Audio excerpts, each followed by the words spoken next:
In 1934, Soviet engineers set out to build a locomotive so massive, so powerful, it would declare a nation's ambition in steel, a single machine longer than any engine before it. But when the AA-20 thundered onto Moscow's rails, reality revealed a hard truth. Sometimes an invention can become too big for the world around it. Why did a symbol of progress become a cautionary tale? Drafting the AA-20 began not in the roar of factories, but in the quiet concentration of design offices. Across drawing boards in Moscow, a team of engineers, many fresh from the Moscow Institute of Innovative Transport, sketched a locomotive that would stretch the limits of Soviet rail. Their assignment was clear: create a freight engine powerful enough to move the heaviest loads across the vast country, yet gentle enough on the rails to avoid crushing them. The solution they proposed was as bold as it was unprecedented: a rigid frame with 14 coupled driving wheels spread across 7 pairs, making the AA-20 the longest non-articulated steam locomotive ever attempted. Every detail served the ambition for scale.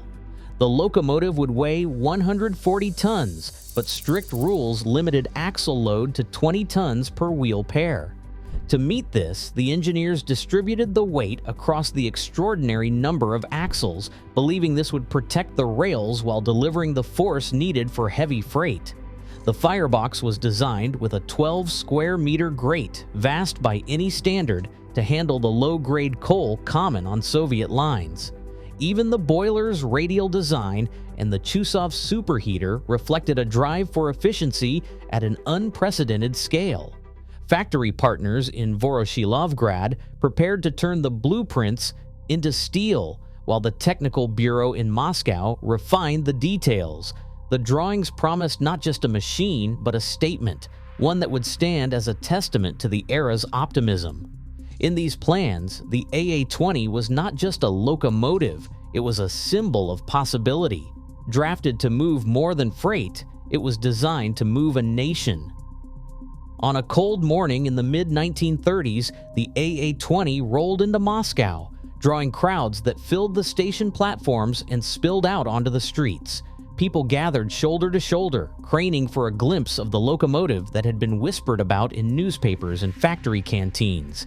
Its sheer length stunned onlookers, a line of steel and rivets stretching farther than any engine most had ever seen, dwarfing the carriages and even the workers assigned to keep it polished for the day. State photographers jostled for position, their cameras capturing the moment as the AA-20 stood gleaming under banners that promised a new era of Soviet power. Children pointed at the giant wheels, each nearly as tall as a grown man. Uniformed railway officials posed beside the engine, their faces set with pride. For a few hours, the station became a stage for ambition, with the AA-20 as its star.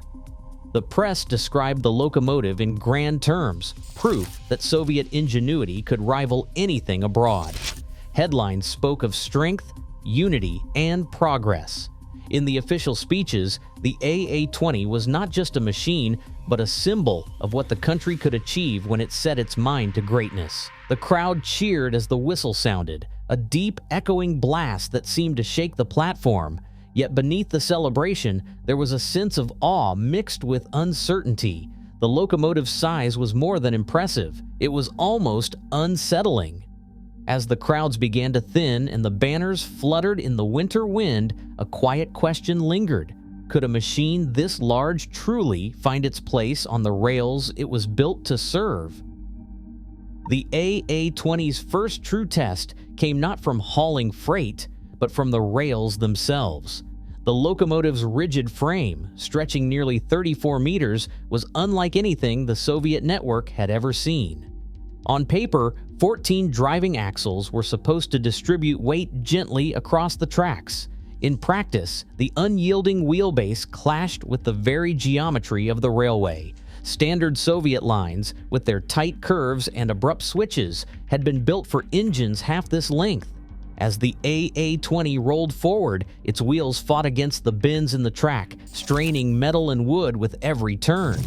Blind wheels in the middle axles offered some relief, But the locomotive's sheer size overwhelmed these small concessions. At junctions and sidings, yard crews found themselves improvising. Turntables, designed for more modest engines, were simply too short.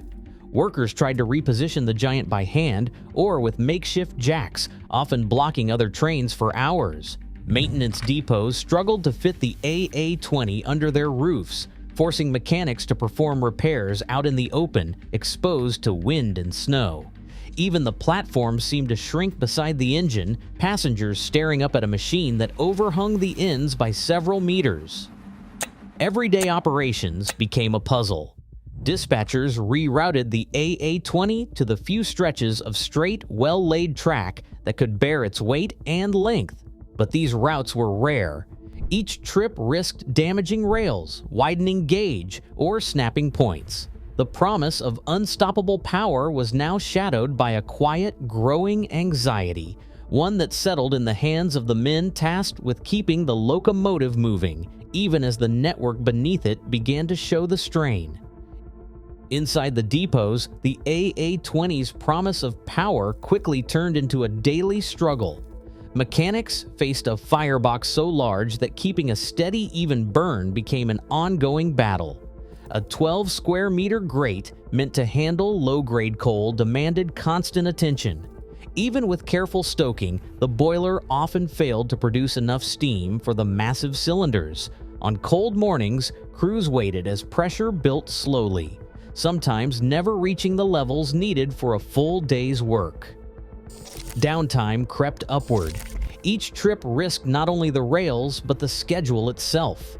When the AA-20 rolled into a yard, repair teams scrambled to find the right parts, many of which were unique and made only for this one locomotive. Spare rods, valves, and superheater tubes sat on shelves, but always in short supply. Delays grew longer as workshops improvised fixes for components no other engine used. Budget auditors began to take notice. The cost of keeping the AA-20 running far exceeded that of standard engines. Fuel use soared, and the price of custom repairs mounted with every breakdown.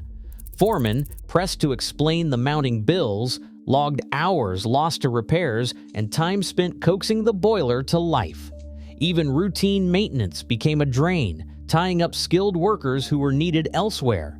The excitement that once surrounded the AA-20 faded in the face of these realities. What had begun as a symbol of progress now appeared, in the ledgers and work logs, as a burden.